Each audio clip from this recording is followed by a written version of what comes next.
کہ علم و عمل، ان کی صلاحیت، قابلیت، ان کے افکار و نظریات اور دینی تسلط و پختگی کو میں نے خود ملاحظہ و مشاہدہ کیا تو مجھے اندازہ ہوا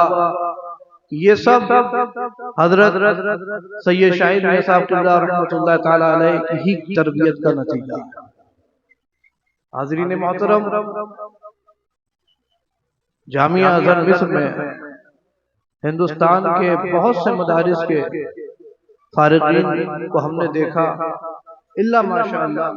سید فیضان میاں صاحب بھی، سب سے پہلی ملاقات سید فیضان میاں صاحب سے ہماری مصر میں اللہ کے گھر میں ہی ہوئی تھی۔ مسجد رحمت الرحیم میں سید فیضان میاں صاحب سے ہماری پہلی ملاقات ہوئی مصر میں۔ تو میں نے اس ادارے کے بہت سے فارغین کو وہاں دیکھا اور میں نے عرض کیا کہ ہندوستان کے بہت سے مدارس کے فارغین کو ہم نے مصر میں دیکھا کہ جو ہی انہوں نے اس ہندوستان کے سادہ و پاکیزہ ماحول سے باہر قدم نکالا اور مصر اور جامعہ ازہر کے آزاد فضا میں پہنچے تو شعار علم اور علماء سب اتار کر پھینک دیا،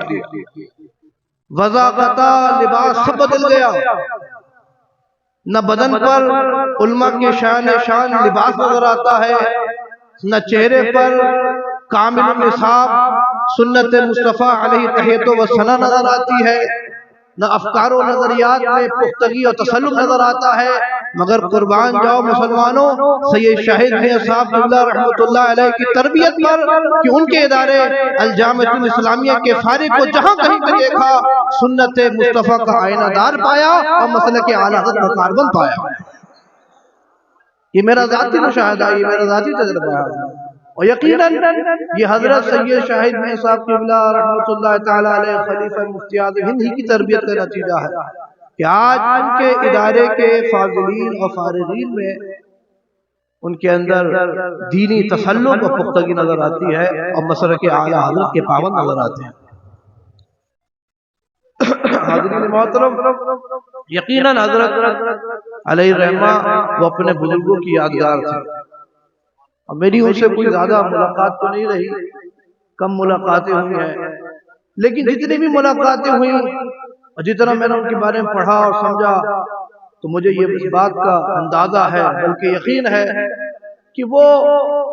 اپنے مرشد سے بے پناہ محبت فرمایا کرتے تھے، وہ فنا فی المرشد کے درجے پر فائز تھے۔ جہاں کہیں سے بھی جب کبھی بھی ان کے مرشد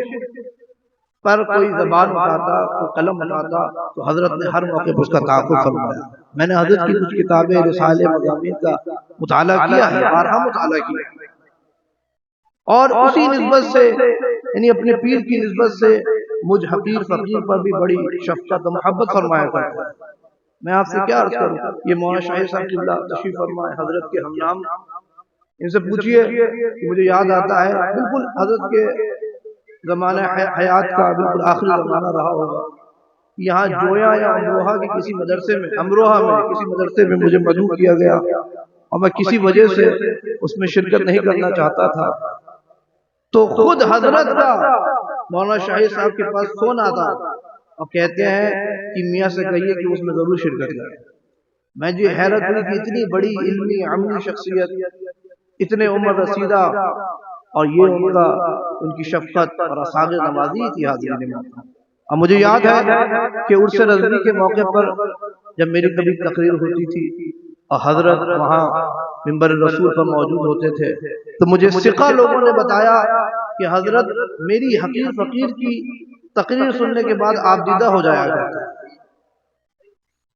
آپ غور کیجئے، یعنی اپنے پیر خانے کے بچوں کی تقریر سن کر ان کے آنکھوں سے آنسو جاری ہو جایا کرتے تھے، تو آپ اندازہ لگائیے کہ ان کو اپنے مرشد سرکار مفتی اعظم سے کتنی محبت رہی ہوگی۔ وہ فنا فی المرشد کے درجے پر فائز تھے، اور میں عرض کروں کہ انہوں نے جہاں گئے انہوں نے مسلک اعلیٰ حضرت کا علم بلند کیا، دین کا علم بلند کیا۔ اور میں اگر یہ کہوں کہ انہوں نے مسلک اعلیٰ حضرت کسی تعلیم ہی نہیں دی، مسلک اعلیٰ حضرت کو صرف پڑھایا ہی نہیں تھا بلکہ مسلک اعلیٰ حضرت رضا کا مسلک پلانے والی ذات کا نام سید شاہد میاں صاحب۔ وہ مسلک اعلیٰ حضرت رضا کا مسلک پلایا کرتے تھے، رضیت پلایا کرتے تھے۔ ارے تو نے پی کتابوں سے، میں نے پی نگاہوں سے، بڑا فرق ہے ساقی تیرے میرے پینے میں۔ نگاہ مرد مومن میں وہ تاثیر دیکھی، بدلتی ہزاروں کی تقدیر دیکھی۔ وہی ایسے مرد مومن تھے کہ جن کی نگاہ کرم سے ہزاروں کی زندگیاں بدل گئی۔ ڈاکٹر اقبال نے ایک مرد مومن کی شان میں کہا کہ جس سے جگر لالا میں ٹھنڈک ہو وہ شبنم، دریاؤں کے دل جس سے دہل جائے وہ طوفان، اور قہاریو غفاریو قدوسیو جبروت، یہ چار عناصر ہوں تو بنتا ہے مسلمان۔ اور حضرت سید شاہد میاں صاحب اللہ رحمۃ اللہ تعالی علیہ کی ذات میں قہاری اور جبروتی صفات کی اگر جلوہ گری تھی تو قدوسی اور غفاری صفات کی بھی جلوہ گری تھی۔ وہ اشداء علی الکفار کی بھی اگلی تفسیر تھے اور رحماء بینہم کی بھی تفسیر تھی۔ اگر میں نے حضرت سید شاہد میاں صاحب جیسے علماء کی زیارت نہ کی ہوتی تو میں سمجھتا ہوں میں نے عالم ربانی کو نہیں دیکھا ہوگا۔ وہ ایک عالم ربانی، عالم حق تھے، اور ایسے عالم ربانی تھے کہ حدیث پاک میں ایسے عالم ربانی کے بارے میں فرمایا گیا کہ موت العالم مصیبت لا تجبر وسلمت لا تصد، کہ عالم کی موت، عالم کا انتقال، عالم کا وصال وہ ایسی مصیبت ہے جو کبھی دور نہیں کی جا سکتی، اور دین میں ایسا رکھنا ہے جو کبھی نہیں بھرا جا سکتا، کبھی پر نہیں ہو سکتا۔ اس موقع پر مجھے علامہ عاشق الرحمن صاحب کی ایک بات یاد آتی ہے۔ میاں صاحب، علامہ عاشق الرحمن صاحب جو خلیفہ مجاہد ملت تھے، آپ لوگ جانتے ہوں گے، علماء کرام، انہوں نے اس حدیث پاک کی بڑی اپنے انداز میں، ان کا جو انداز تھا، ان کا جو لہجہ تھا، ان کا سلوک تھا، اس نے اس کی تشریح فرمائی۔ انہوں نے کہا کہ حدیث پاک میں جس عالم کی موت کو دین میں رکھنا قرار دیا گیا ہے، اس سے یہ آج کے زمانے کے نام نہاد علماء مراد نہیں۔ وہ کہتے ہیں بھئی آج تو ہر سند یافتہ اپنے آپ کو عالم سمجھتا ہے۔ وہ کہتے ہیں کہ بھئی آج ہندوستان بھر میں سینکڑوں ہزاروں مدارس موجود ہیں، اور ہر مدرسے سے ہر سال 5، 6، 10، 15 بچے ہر سال فارغ و فاضل ہو رہے ہیں، سب کو عالمیت و فضیلت کی دستار دی جا رہی ہے۔ انہوں نے کہا کہ ان سے یہ نام نہاد عالم مراد نہیں،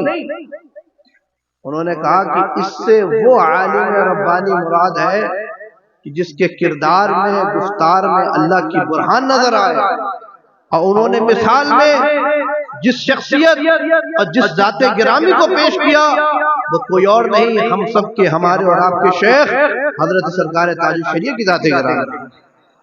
انہوں نے فرمایا کہ تاج الشریعہ جیسے عالم ربانی کے انتقال سے دین میں ایسا رکھنا پیدا ہو جاتا ہے جو کبھی بھرا نہیں جا سکتا، کبھی پر نہیں ہو سکتا۔ تو میں یہاں پہ اضافہ کرنا چاہتا ہوں کہ حضرت سید شاہد میاں صاحب اللہ رحمۃ اللہ تعالی علیہ بھی ایسے ہی عالم ربانی تھے، ایسے ہی ایک عالم حق تھے کہ جن کے انتقال سے، جن کے وصال سے دین میں ایسا رکھنا پیدا ہو جاتا ہے جو کبھی پر نہیں ہونے والا۔ حاضرین محترم، لیکن یہاں پہ میں ایک بات اور عرض کروں گا کہ آج بہت سے بزرگ رخصت ہو رہے ہیں، یک کے بعد دیگرے اس دنیا سے رخصت ہو رہے ہیں، مگر ان کی نیابت اور جانشینی کا حق ادا کرنے والا ان کے جانشینوں میں، ان کے اخلاق میں کوئی نظر نہیں آ رہا۔ یعنی آپ غور کریں کہ 15-20 سالوں میں سرکار مفتی اعظم ہند کے یعنی کتنے خلفاء جو اپنے انتقال کر گئے، اللہ کو پیارے ہو گئے، جو اپنے اپنے علاقوں میں، اپنے اپنے شہروں کے قاضی تھے، اپنے اپنے علاقوں میں دین و سنت کی خدمت انجام دے رہے تھے، مگر ان کے بعد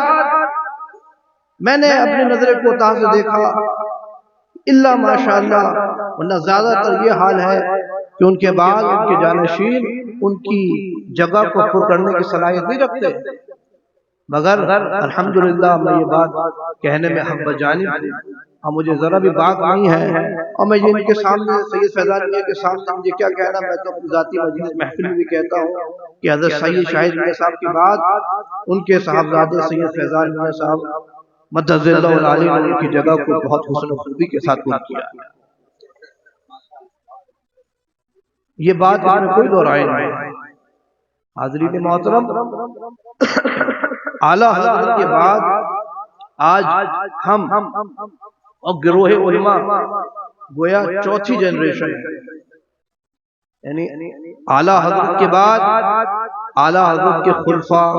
اعلیٰ حضرت کے تلامذہ اور اعلیٰ حضرت کے شاگردوں کا دور شروع ہوتا ہے. تو ان کے جو نائبین تھے آپ دیکھیں گے اگرچہ اعلیٰ حضرت جیسا تبحر تو نہیں تھا، مگر انہوں نے سرکار اعلیٰ حضرت کی نیابت کا حق ادا کیا، اور ہر میدان میں اعلیٰ حضرت کے نائبین نظر آئیں گے. میدان فقہ میں نظر آئیں گے، میدان افتاء میں نظر آئیں گے، میدان دعوت و تبلیغ میں نظر آئیں گے، میدان مناظرہ میں نظر آئیں گے، فکر و تدبر اور سیاسی بصیرت میں اعلیٰ حضرت کے نائبین نظر آئیں گے. کہیں حضرت صدر الشریعہ نظر آئیں گے، کہیں حضرت صدر الفاضل نظر آئیں گے، کہیں مبلغ اسلام علامہ عبدالعلیم میرٹھی نظر آئیں گے، کہیں پر حضرت سید سلیمان اشرف بہاری نظر آئیں گے، کہیں حضرت ملک العلماء علامہ ظفر الدین بہاری نظر آئیں گے، کہیں حضرت شیر بشر سنت نظر آئیں گے. تو یہ آپ دیکھیں اعلیٰ حضرت کے بعد اعلیٰ حضرت کے جانشینوں نے، نائبین نے اعلیٰ حضرت کی نیابت کا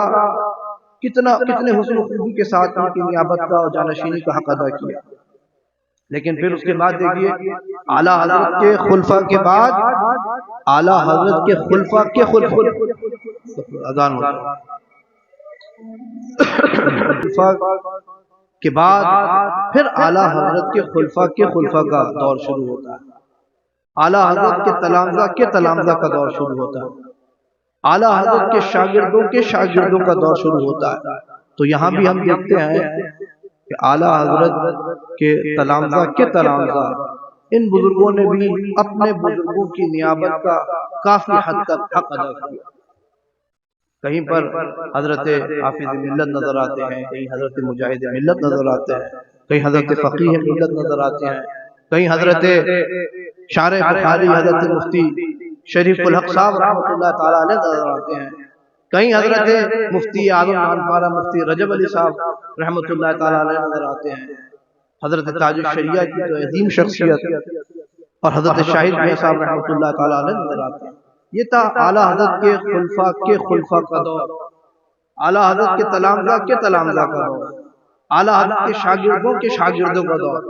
اور آج جس دور میں ہم جی رہے ہیں یہ گویا اعلیٰ حضرت کے خلفاء کا دور، اعلیٰ حضرت کے تلامذہ کا دور ہے، اعلیٰ حضرت کے شاگردوں کا دور ہے. تو ہم دیکھتے ہیں کہ آج کوئی بھی بزرگ ہستی اپنی جگہ خالی کرتی ہے تو اس کو پر کرنے والا کوئی نظر نہیں آتا. اور آج تو ایسا محسوس ہوتا ہے کہ یہ حدیث پاک میں جو فرمایا گیا کہ آخری زمانے میں علم اٹھا لیا جائے گا، اور فرمایا حدیث پاک میں کہ علم ایسے نہیں اٹھایا جائے گا کہ علماء کے سینوں سے چھین لیا جائے. فرمایا ان اللہ لا ينتزع العلم انتزاعا ينتزعه من العباد ولكن يقبض العلم بقبض العلماء حتى اذا لم يبق عالما اتخذ الناس رؤوسا جحالا فسئلوا فافتوا بغير علم فضلوا واضلوا. حدیث میں فرمایا گیا کہ آخری زمانے میں علم اٹھا لیا جائے گا، اور فرمایا گیا کہ علم اسی طرح نہیں اٹھایا جائے گا کہ علماء کے سینوں سے چھین لیا جائے، بلکہ فرمایا کہ علماء کو اٹھا کر علم کو اٹھا لیا جائے گا. یہاں تک کہ جب کسی بھی علاقے میں، کسی خطے میں، کسی شہر میں کوئی عالم ربانی، عالم حق باقی نہ رہے گا تو لوگ جاہلوں کو اپنا سردار، آقا اور سید اور بڑے بڑے منصب اور عہدے اسے دے دیں گے. فسئلوا، پھر اسے سوال کریں گے، فافتوا بغیر علم، تو وہ بغیر علم کے فتویٰ دیں گے، فضلوا واضلوا، خود بھی گمراہ ہوں گے اور دوسروں کو بھی گمراہ کریں گے. آپ غور فرمائیے آج اس حدیث پاک اور غیب دان نبی کا ایک ایک حرف سچا ثابت ہوتا ہوا نظر نہیں آتا. اس کی مزید تشریح و تمثیل کرنے کی ضرورت ہے. مگر حاضرین محترم میں یہ بات عرض کرتا ہوں کہ حضرت سید شاہد میاں صاحب رحمۃ اللہ تعالیٰ علیہ کے بعد ان کے خلف نے ان کی جگہ کو یقیناً پر کیا، اور اللہ تبارک و تعالیٰ انہیں ان کا نعم البدل بنائے، سچا جانشین بنائے، اور یہ جو طلبہ یہ جو فارغ ہو رہے ہیں عالم دین، مولا تعالیٰ ان کو بھی اپنے بزرگوں اپنے اسلاف کا سچا نائب سچا جانشین بنائے، عالم ربانی عالم حق بنائے۔ اور میں ان سے بات عرض کروں گا کہ محض فارغ ہو جانے کو عالم ہونا نہ سمجھیے گا۔ اگر کوئی یہ سمجھے کہ میں فارغ ہو گیا یعنی میں مطالعے سے فارغ ہو گیا، میں کتب بینی سے فارغ ہو گیا، تو وہ اس پر مسمہ ہو جائے گا، وہ فنش ہو جائے گا، فارغ ہی ہو جائے گا۔ فارغ ایک طالب علم ساری زندگی طالب علم رہتا ہے، ساری زندگی طلب علم میں مصروف رہتا ہے۔ حدیث پاک میں فرمایا گیا حریصان لا یشبعان، دو حریص ایسے ہیں جن کا پیٹ کبھی نہیں بڑھتا، حریص الدنیا اور حریص العلم۔ ایک دنیا کا حریص ہے کہ دنیا کا حریص کبھی کبھی پیٹ نہیں بھرتا، اور ایک علم کا حریص ہے کہ علم کے حریص کبھی کبھی پیٹ نہیں بھرتا۔ اللہ تبارک و تعالیٰ ان کو عالم ربانی بنائے، عالم حق بنائے، اور ہمارے بزرگوں کے امثال ان میں پیدا فرمائے، اور یہ جہاں بھی جائیں اپنے ادارے کا اپنے اساتذہ کا نام روشن کریں۔ یہ چند باتیں فی الحال میرے ذہن میں مستحضر آئیں، میں نے آپ کی گوش گزار کر دی۔ اللہ تبارک و تعالیٰ خیر فرمائے، کرم فرمائے، آمین برحمتک یا ارحم الراحمین، وما علینا الا البلاغ۔ السلام علیکم ورحمۃ اللہ وبرکاتہ۔